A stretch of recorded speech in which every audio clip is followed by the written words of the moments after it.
നമസ്കാരം, എല്ലാ പ്രേക്ഷകർക്കും ഗുഡ് മോർണിംഗ് കേരളത്തിലേക്ക് സ്വാഗതം. എല്ലാവർക്കും നല്ലൊരു ദിവസം ആശംസിക്കുകയാണ്. എന്തായാലും ആദ്യം ഈ ശബരിമല സ്വർണ്ണക്കൊള്ളയുമായി ബന്ധപ്പെട്ടുള്ള വിഷയം നമ്മൾ കഴിഞ്ഞ കുറേ ദിവസങ്ങളായി മാധ്യമങ്ങളും സമൂഹവും ഒക്കെ ചർച്ച ചെയ്തുകൊണ്ടിരിക്കുകയാണ്. അതിനിടയിലാണ് കഴിഞ്ഞ ദിവസം ഒരു നിർണായക അറസ്റ്റ് ഉണ്ടായിരിക്കുന്നത്.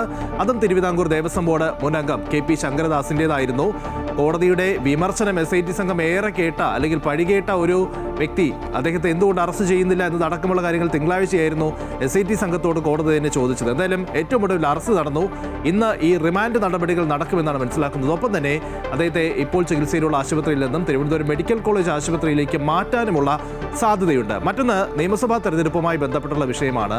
കഴിഞ്ഞ ദിവസങ്ങളിൽ തന്നെ വളരെ നിർണായകമായിട്ടുള്ളൊരു ചർച്ച, അല്ലെങ്കിൽ ഈ ജോസ് കെ മാണി മുന്നണി മാറ്റം ഉണ്ടാകും എന്നതടക്കമുള്ള ചർച്ചകൾ അന്തരീക്ഷത്തിലുണ്ടായിരുന്നു. കോൺഗ്രസ് നേതൃത്വവുമായി ജോസ് കെ മാണി ചർച്ച നടത്തി എന്നതടക്കമുള്ള കാര്യങ്ങൾ ഇങ്ങനെ പുറത്ത് വരികയുണ്ടായി. പക്ഷേ ഏറ്റവും ഒടുവിൽ ജോസ് കെ മാണി തന്നെ പറഞ്ഞു, ഞങ്ങൾ രണ്ടില എന്തായാലും രണ്ടാകില്ല, മാത്രമല്ല രണ്ടില ഇടതുപക്ഷത്തോട് തന്നെ ചേർന്ന് നിൽക്കും എന്നൊരു നിലപാട് അറിയിച്ചുകൊണ്ട് അദ്ദേഹം രംഗത്ത് വരുന്നതും കഴിഞ്ഞ ദിവസം നമ്മൾ കണ്ടതാണ്. പക്ഷേ നാളെ നിർണായകമായിട്ടുള്ള കേരള കോൺഗ്രസിൻ്റെ യോഗം നടക്കുകയാണ്.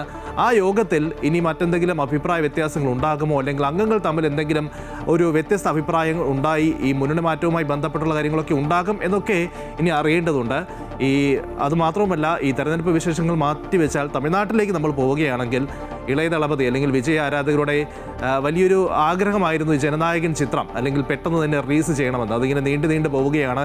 പൊങ്കൽ കഴിഞ്ഞാലും അത് നടക്കില്ല എന്നതടക്കമുള്ള കാര്യങ്ങളുണ്ട്. അങ്ങനെ നിൽക്കുന്ന വേളയിലാണ് ഇന്ന് ഈ നിർമ്മാതാക്കൾ നൽകിയ ഹർജി, മദ്രാസ് ഹൈക്കോടതി വിധിക്കെതിരെ സെൻസർ സർട്ടിഫിക്കറ്റ് നിഷേധിച്ചതിനെതിരെ നിർമ്മാതാക്കൾ നൽകിയ ഹർജി ഇന്ന് സുപ്രീം കോടതിയുടെ പരിഗണനയിൽ വരുന്നു.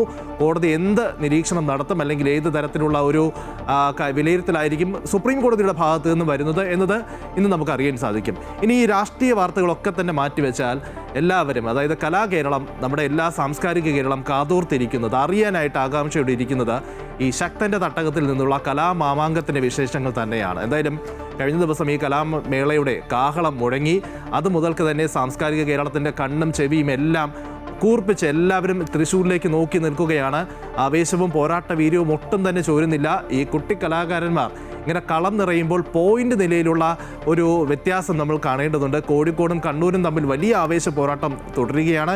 ഇന്ന് എന്തൊക്കെ മത്സരങ്ങളാണ് വിവിധ വേദികളിൽ അരങ്ങേറും എന്നതടക്കമുള്ള കാര്യങ്ങൾ അറിയേണ്ടതുണ്ട്. അങ്ങനെ നിരവധി വാർത്തകളുണ്ട്.